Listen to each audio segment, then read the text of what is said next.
E.G. Marshall. Once again, it's time for that journey through the world's most mysterious landscape, the complex mind of a human being. What does the mirror show you? Does the mirror know more than appears on the surface? How deeply can it probe? Consider a lady named Helen Stewart. Fred! What is it? Tell me, what is it? Look! Look at what? Look at the mirror. What about the mirror? Well, can't you see? I'm not in it. I'm not in the mirror. I've lost my reflection. Fred, do you know what this means? Please, Helen. It means I no longer exist. It means I've disappeared.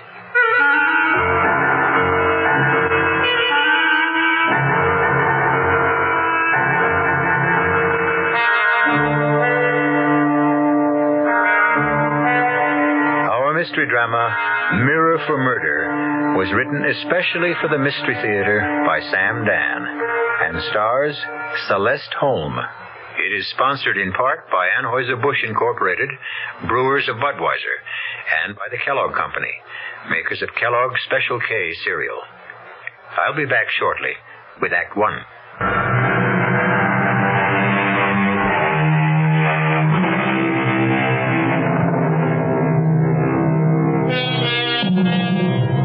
Future historians will look back on our times, and they will, of course, give them a name.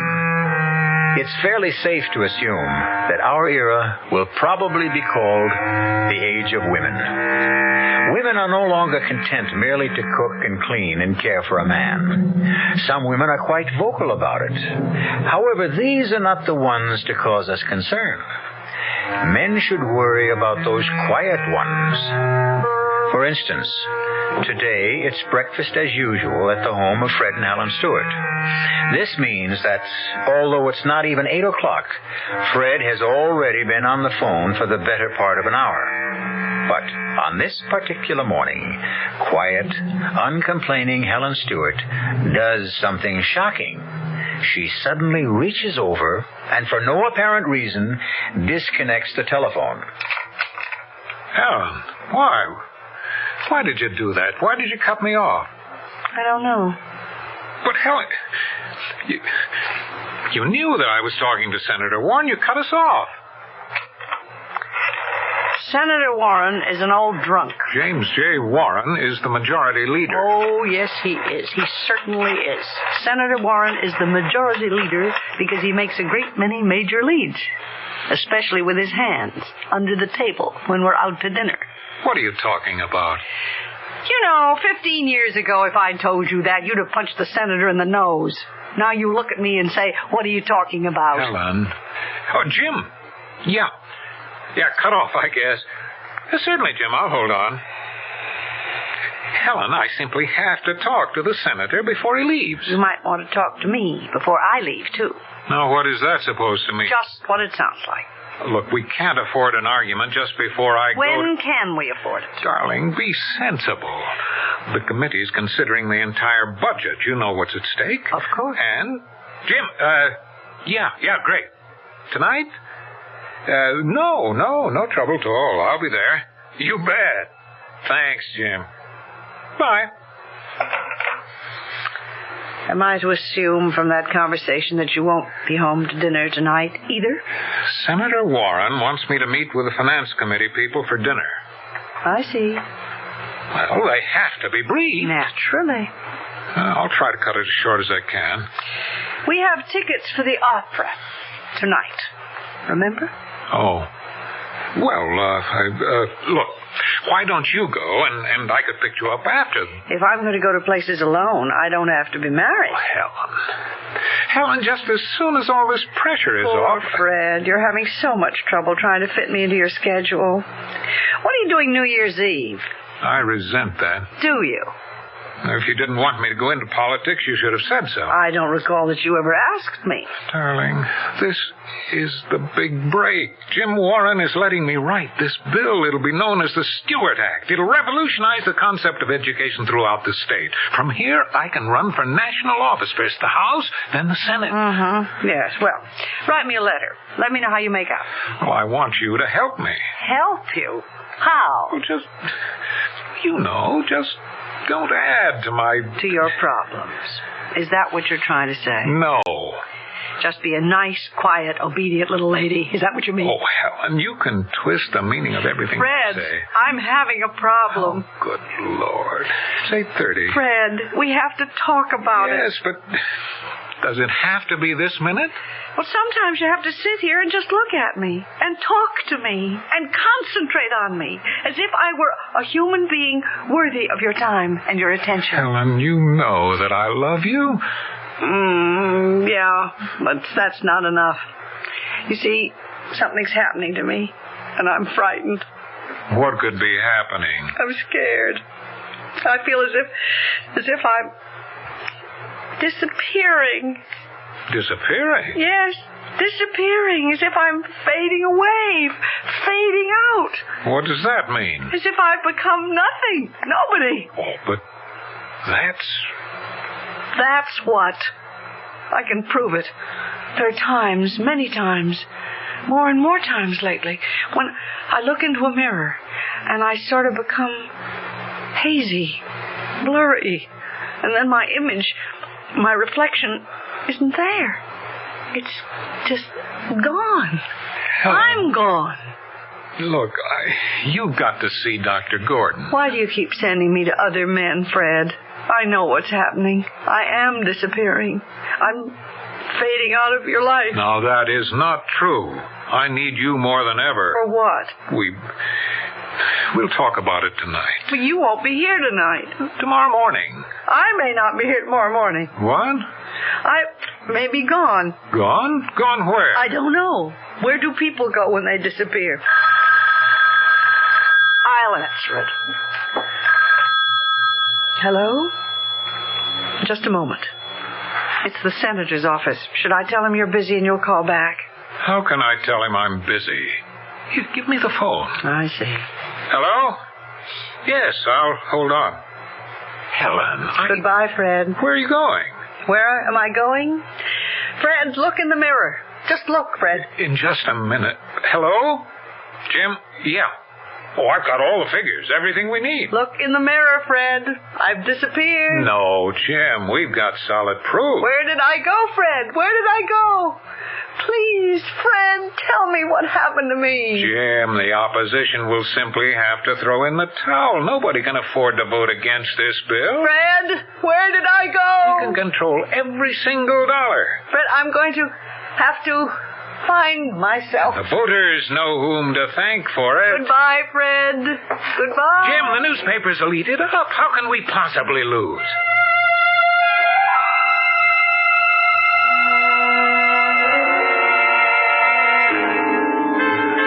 Key to 247, please. Here you are, Miss Craig. How did you enjoy the skiing this morning? Fine, thank you. Planning to stay with us for a while? Well, I know it's quiet here. We're off the beaten tourist path. I'll see. Oh, you have a message, Miss Craig. A message? That's impossible. Impossible? Well, nobody... I don't see how anybody... A gentleman asked for you. For me? Yes, for Miss Helen Craig. That's you, isn't it? Yes. He said to tell you that he'd be waiting for you in the coffee shop. Oh, well, thank you. Hello, Helen. How did you know my name is Helen? Well, I've been waiting for you the past couple of days. I didn't know for sure when you'd show, what name you'd use. So I sneaked a peek at the register. Helen Craig, huh? Well, that's as good a name as any. What do you mean you're waiting for me? I don't know you. Of course not. Let me introduce myself. Mike Perry. Please tell me what this is about, Mr. Perry. You know, I never believed the contact would be a dame. This woman slip thing, it's running wild. Although, a dame is smart, but Who'd figure a date? You obviously have me mistaken for someone else. There's no mistake. You know it, and I know it. But you're playing it right. Cool, okay. We're ready to deal. Once again, Mr. Perry, there seems to be some mistake. Yeah. See, we gotta set up a meet between you and my boss. He's due in tomorrow. He's got the dough and the details. Mr. Perry, please, excuse me. Sure. I may want to talk to you later. You'll be around, won't you? Mr. Perry, please, whoever you are, do be good enough to excuse me. Just a minute. Who is it? Room service. Well, I'm afraid there's a mistake. I mean, I didn't order Compliments anything. to the house. Oh. Let me set this down. Well, thank you. My name's Farrell. Yes? I've been assigned as your contact. My what? Your contact. What's going on? It's safe to talk. I've checked the room out. There aren't any bugs. I don't understand. So you're Rose Temple. I'm not any Rose Temple. You're mistaken. I'm Helen Craig. Naturally, you wouldn't use your real name, but everybody in the department knows about you, and I consider it a privilege to work with you. Please, let me explain. A mistake is You're very unorthodox, but you do get results. Well, what makes you think Simple. We knew you'd be contacted by Mike Perry as soon as you got here. I've had Mike under surveillance every minute.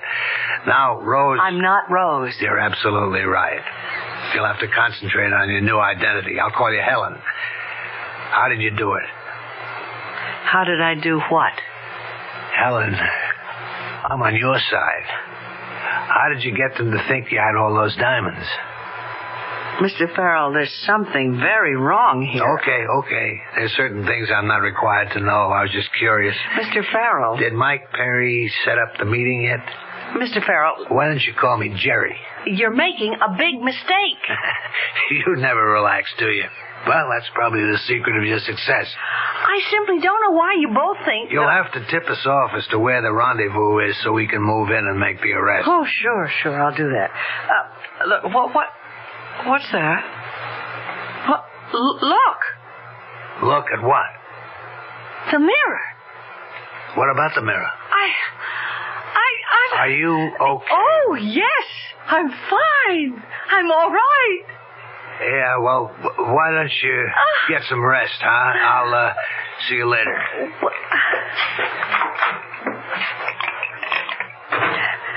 Operator, is there a doctor nearby?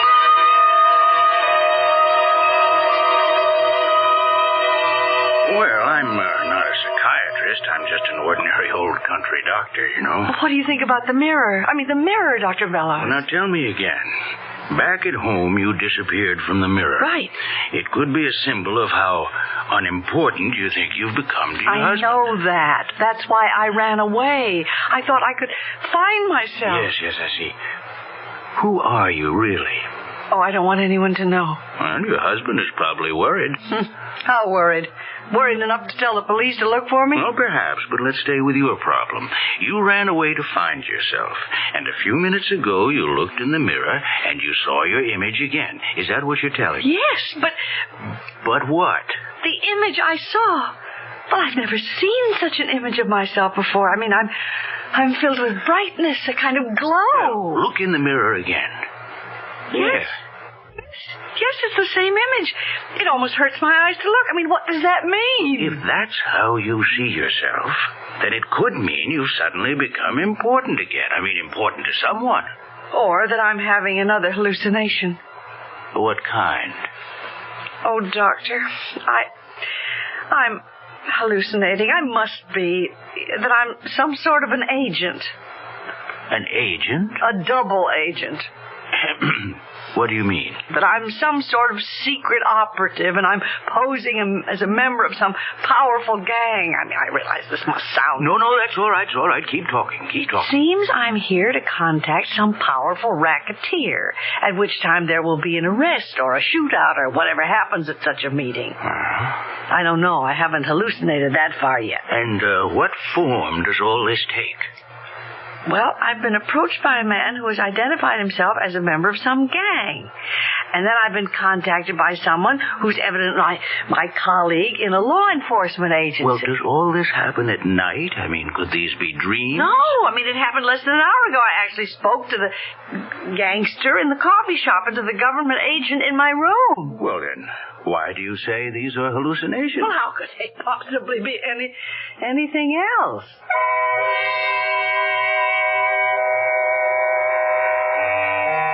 What we're up against here is reality. We have witnessed a scene between Helen and Mr. Perry, and between Helen and Mr. Farrell. It all sounded real. But Helen is a troubled lady, and either way, it's a troubled situation. If it's a fantasy, that's one kind of trouble. If it should happen to be real, it's another kind of trouble. However it goes, I'll be back with some answers when I return shortly with Act 2.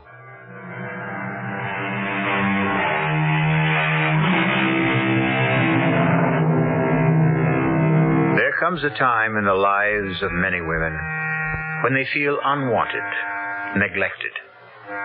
Gone is purpose, identity. And so they suddenly go out to search for that all-important identity. Such a woman is Helen Stewart, wife of a rising politician. We find her in a remote mountain resort where it seems that two other men have found her as well, a racketeer and a police agent, each of whom thinks she is there for a rendezvous. Or is all this in her mind? Is there really a racketeer? Is there really a police agent? Are you saying, Dr. Bellows, that I'm not hallucinating? You mean that I've actually been approached? No, but we must consider every possibility. Well, then, what should I do? Well, in addition to everything else, Miss, Craig. Well, if you want to use that name, it's all right with me, but you really should tell me who you are. No. Oh, well, now I can't treat you if you don't trust me. Doctor, you might feel called upon to get in touch with my husband, and I just couldn't stand that. But why? If you should be in trouble psychologically, wouldn't you want him to? No. I left him so I could do something for myself. I'm not going to run back to him at the first sign of trouble. Whatever that trouble is. Well, we must find out what the trouble is. First, we must make sure that you are hallucinating. How? Well, now let me see. You've been approached by two men. What are their names? Well, the one who seems to be the gangster calls himself Mike Perry. The other one, Jerry Farrell, claims to be a police agent. He works here as a bellman. Mm-hmm. But how is this... Let's find out who they really are. How? Frank Winslow, who owns the place, is a close friend. I can get the information from him. Doctor, why am I doing this? Those two men, I've never seen them before in my life. Why should I... You've probably seen them before. Where? Oh, in the movies, or at least men who resemble them, and you've projected yourself into a situation. What if I keep hallucinating? What if they approach me again? If they do, it's because you want them to. They help to support your need for importance. But I can't go through life What am I going to do? Now, look, you've already started to do the right thing. You're trying to come to grips with the problem. Now, remember, whatever you do, don't panic. Don't waste your energy. Just be quiet, calm, rational, and everything will be all right.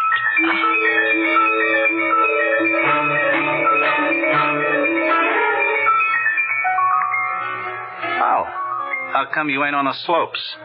I'd rather sit here and read. Mind if I join you? Buy you a drink? I don't drink. Well, let's talk anyhow. About what, Mr. Perry. As if you don't remember. Okay. We'll talk, Mr. Perry.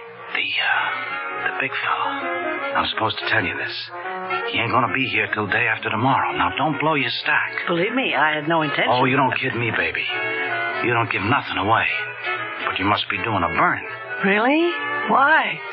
Because every day you hold that ice, the harder it gets and the more it can melt. Oh? You were told you could have the deal tomorrow, okay. You showed up. But where's the big fella? I don't know. Where? His daughter's getting married tomorrow. So he can't make it. Well, that sounds reasonable enough. Well, that's no way to do business, and you know it. So I was thinking, why not do business with me? With you? Look, the big fella can't last much longer anyhow.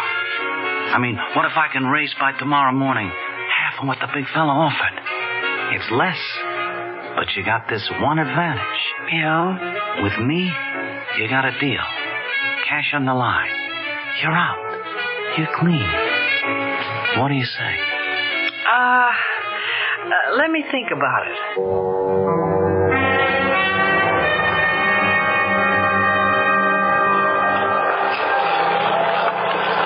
I didn't know you could skate. Well, what are you doing here, Mr. Farrell, I keep an eye on you. You were observed in the lounge talking with our friend, Mr. Perry. Oh, so? So, let's sit down. Nice, quiet little table. I'll buy you some hot chocolate, and you can tell me about it. Well, I'd rather skate if you don't mind. I need the exercise. That conversation with Perry. Oh, the scheduled meeting can't take place tomorrow. Why not? The big fella's daughter is getting married. What's the new date? Day after.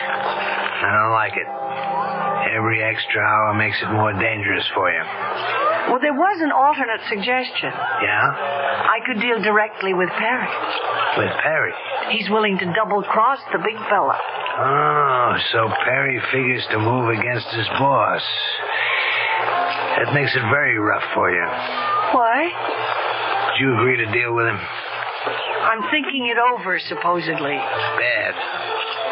He's given himself away as soon as he realizes you're expendable. What can happen? He'll set up a meeting place. You show up with the diamonds. You get killed. But That's why I have to be there. We have to get Perry first. Oh. Of course, this blows the objective the office had set up to catch the big fella, but we have to save your life, huh? All right, where are the diamonds? The diamonds? Never mind. It's better if I don't know. But there are no... So Perry's decided to make his move against the big fella at last, huh? I'll have to check back and find out how we're supposed to play this. Meanwhile, you have a weapon I don't know about? A weapon? Yeah. Word is that you never carry a gun. I checked out your luggage, but I can't believe you don't have something on you somewhere. Do you have a gun? No. You know, you're too good to be true. What does that mean? You're the most unlikely agent I've ever met. Well, maybe that's because I'm not No, you are. And now I know how you made your reputation. It's that air of innocence, naivete. And that's your strength, your armor. Well, you can get away with that against the upper crust criminals. The what? The upper crust, the gentlemen. The con artists, the flim-flammers, those are the guys you've tangled with. Bust one of those guys, they come along quietly. But now, you're up against killers. Make sure I'm always close to you. Don't make a move unless you tell me.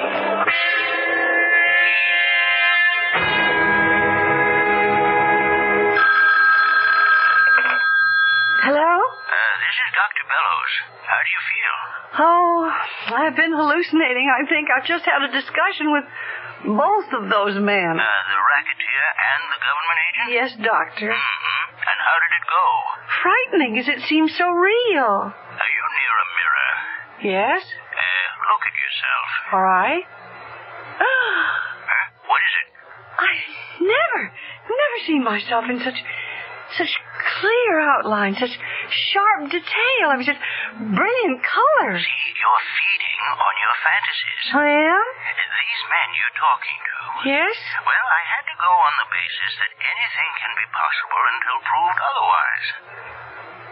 Doctor, do you mean they can be real? Well, now I don't believe it because I checked up on them. The so-called gangster. Mike Parry. Yes. He's a partner in an export-import company in Philadelphia, a most reputable firm. And the hotel employee... Mr. Farrell. He's only been working there for a few weeks, but he has excellent references. Recommendations from employers that extend back over 15 years. I see. So now, we can definitely dismiss these as fantasies. Hallucinations, call them what you will. Yes, I can't tell you how relieved I am, Doctor. The situation was beginning to take a dangerous turn. Well, perhaps you'd better come over here. I'll give you some medication that will let you get some rest. You see, you have to start building yourself up now. Thank you, Doctor. I'll be there right away.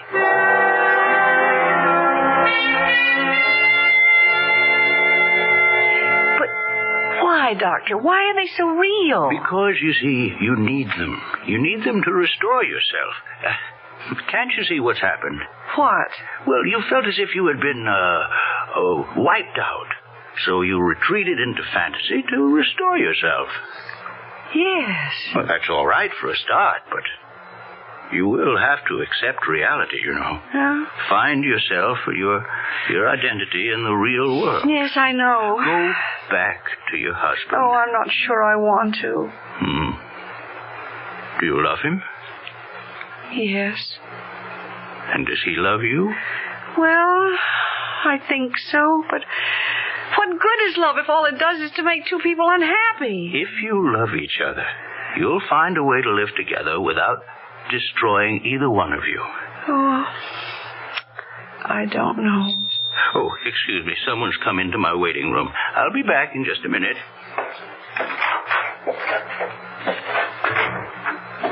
Go back to him? Go back to Fred? Oh, maybe if we could sit down and try to understand. Doctor? Dr. Bellows! What happened? Doctor! Hi. Mr. Perry, what have you done? What does it look like? I just knocked off this quack here. That's what I done. Why, Dr. Bellows. Hey, what's with you, kid? You like to talk to stiffs?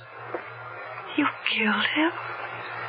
You've killed Dr. Bellows. Hey, you catch on quick. But why? Why? Because he's working with the cops, that's why. Working with the cops? Sure. He's been asking questions, trying to get a make on me. You know what this means, don't you? It means he's dead. And this is real. He's dead. And this is real.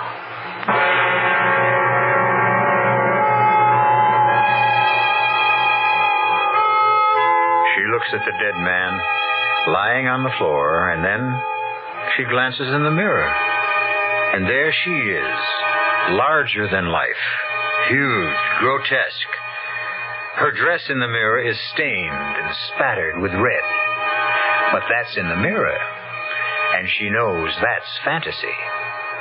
But what is reality, plain and stark, is Dr. Bellows dead on the floor. And the spreading crimson stain on the carpet.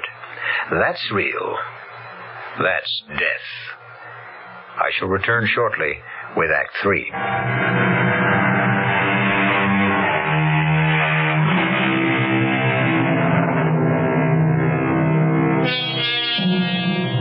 For some, life is an unstable blend of reality and fantasy. Normal people solve the problem by dreaming fantasy and living reality as nearly as they can. But sometimes common sense, rational thinking crumble under the stress. And then reality and fantasy vie with each other for a person's sanity. Right now, what Helen Stewart is looking at is no fantasy. It's a dead body. And talking to her is no figment of her imagination, but a living killer. He could have busted this thing wide open, and you and me could have landed in the clink. But you didn't have to... Come off it, sister. You don't need that act anymore. You've seen plenty of stiffs in your day. You even might have made your share of them, too. Now, about the ice. The ice? The diamonds. You got no choice. You got to deal with me now. It's me or nobody. Neither one of us can hang around here much longer. It's going to get hot. Mr. Perry, you see, I don't have the cops, the feds, and I'll bet the Interpol guys are in on it, too. You don't heist that kind of heist without everybody taking a hand. Hey, tell me something. How'd you doing? I want to get out of here. Oh, sure. I shouldn't be bothering you with questions, but... What a caper that must have been, huh? I've got to get out of here. Okay. Let's get back to the hotel. If you bring the ice to me, I'll be in my room. And I'll have something for you, too.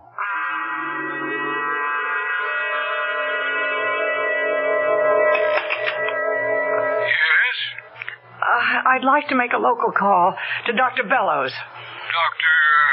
Bellows? Yes, Dr. Bellows. Well, I guess you haven't heard. It only happened a little while ago, but Dr. Bellows is dead. Dead? Yes, he was murdered. Murdered? Yes? Nothing. Nothing at all. Never mind. And it did happen. It's real. I was there.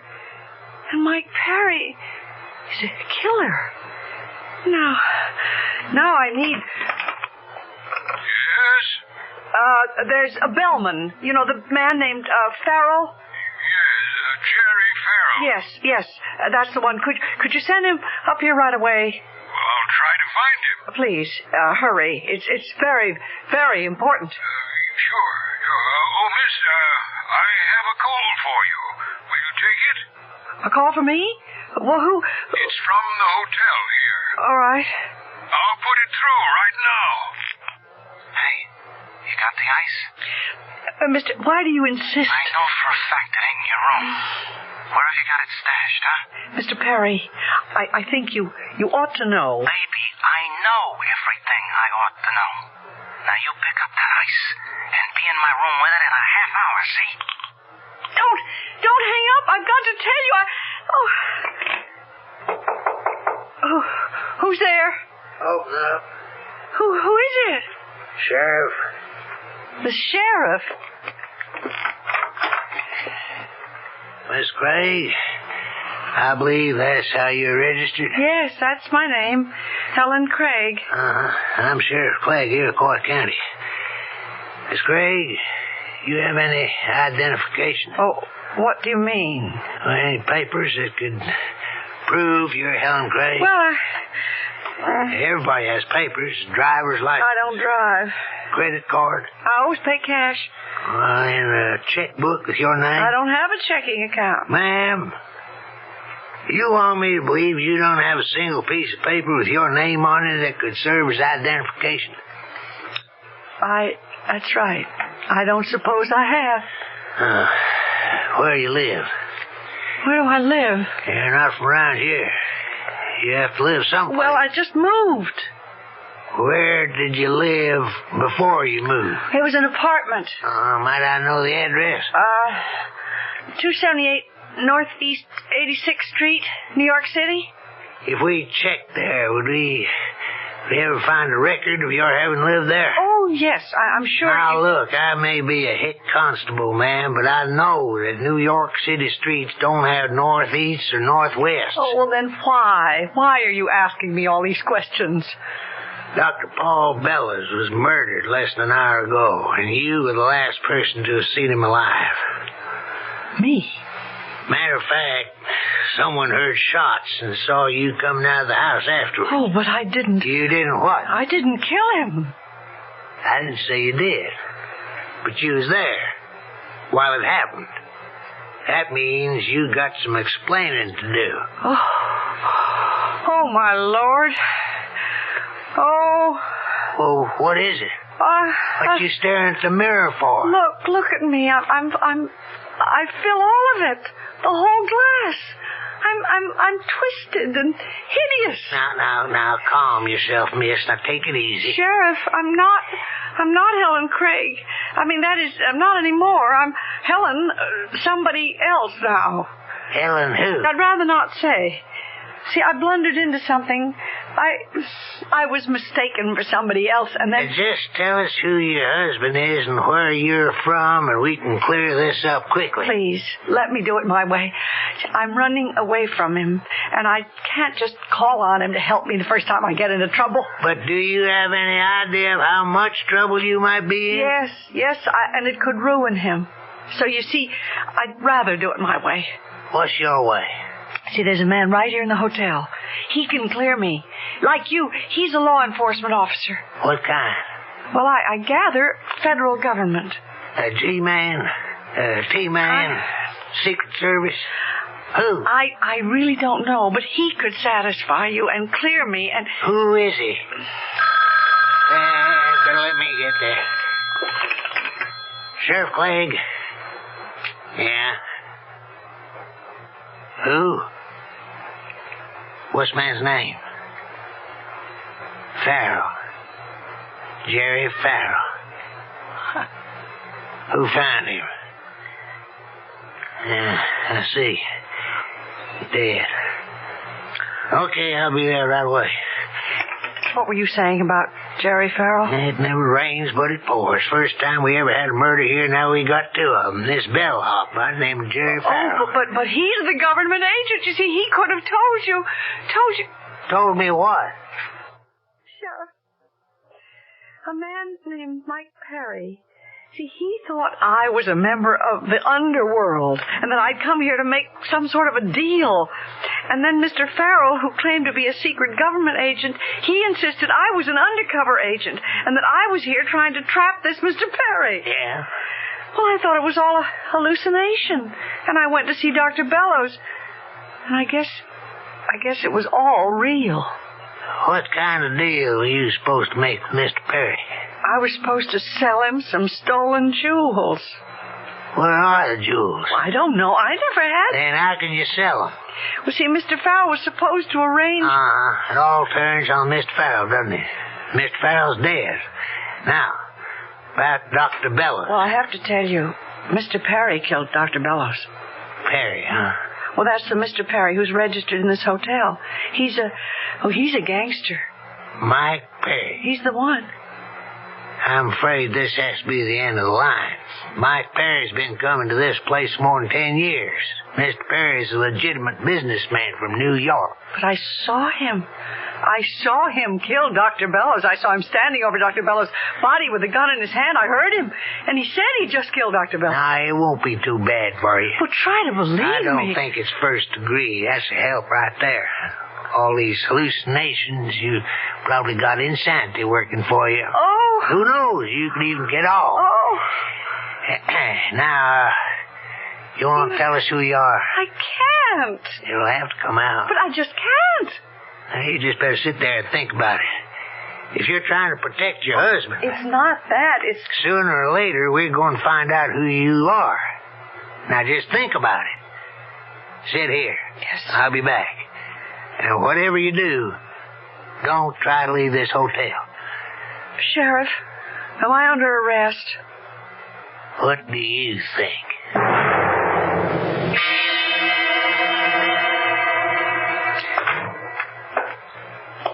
Who's there? Who do you think, baby? Oh, Mr. Perry. Well, where's the ice? I don't have it. You don't have it, huh? Now, what are you trying to do, play me for a sucker? Mr. Perry, I have tried to explain. You would never listen. I'm not who you think I am. You figure you can make a better deal somewhere else? I'm not out to make any deal. Now, will you please leave me alone?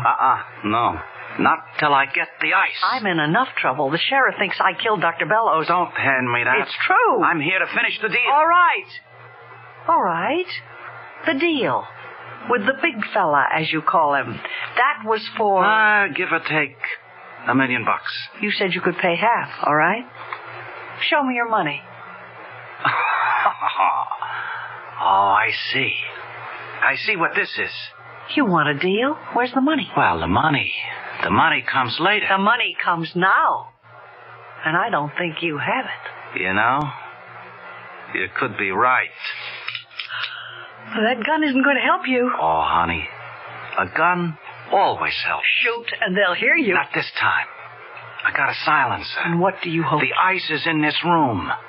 I'll find it. Mr. Perry. Meanwhile, I'll just take care of you. Don't! Sheriff. The sheriff.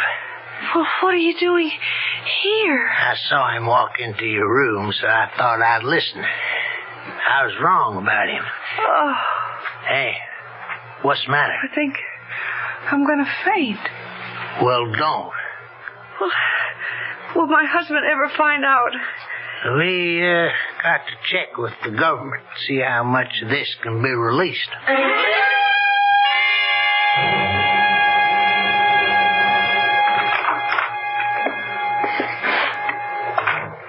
Fred? Helen? Oh, Helen. Oh, hello, Fred. I'll answer it. Hello? Oh, just a minute. It's Senator Warren's office. Oh, that's the call I've been... No. Tell them I'm out. Mr. Stewart isn't in right now. Yes, he'll call you back. Goodbye. Where were you? Why? Did you miss me? Oh, I can't tell you how much. Well, you see, I just went away. Oh, I missed you so much. I almost went out of my mind. Did you? I tell you how crazy I was.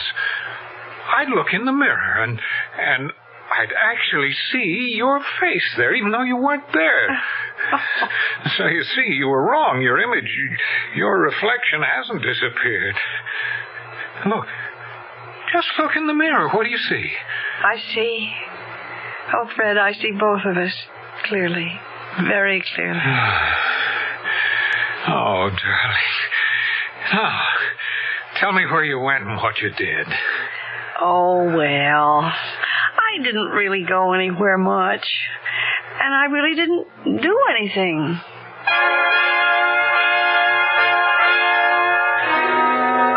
It shows you. What's reflected in a mirror anyhow? What's behind the face you see? Next time you notice a quiet, mousy little matron on a plane, a train, or a bus, don't dismiss her out of hand. Don't dismiss us either. I'll be back shortly.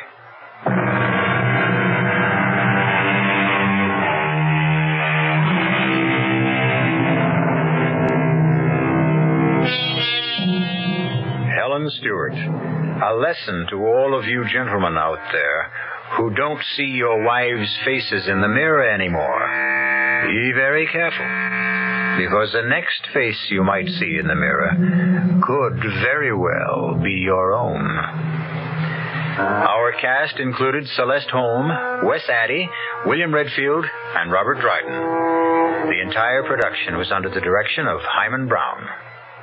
Radio Mystery Theater was sponsored in part by new sugar-free diet 7-Up, Contac, the 12-hour allergy capsule, and Buick Motor Division. This is E.G. Marshall inviting you to return to our Mystery Theater for another adventure in the macabre. Until next time, pleasant dreams.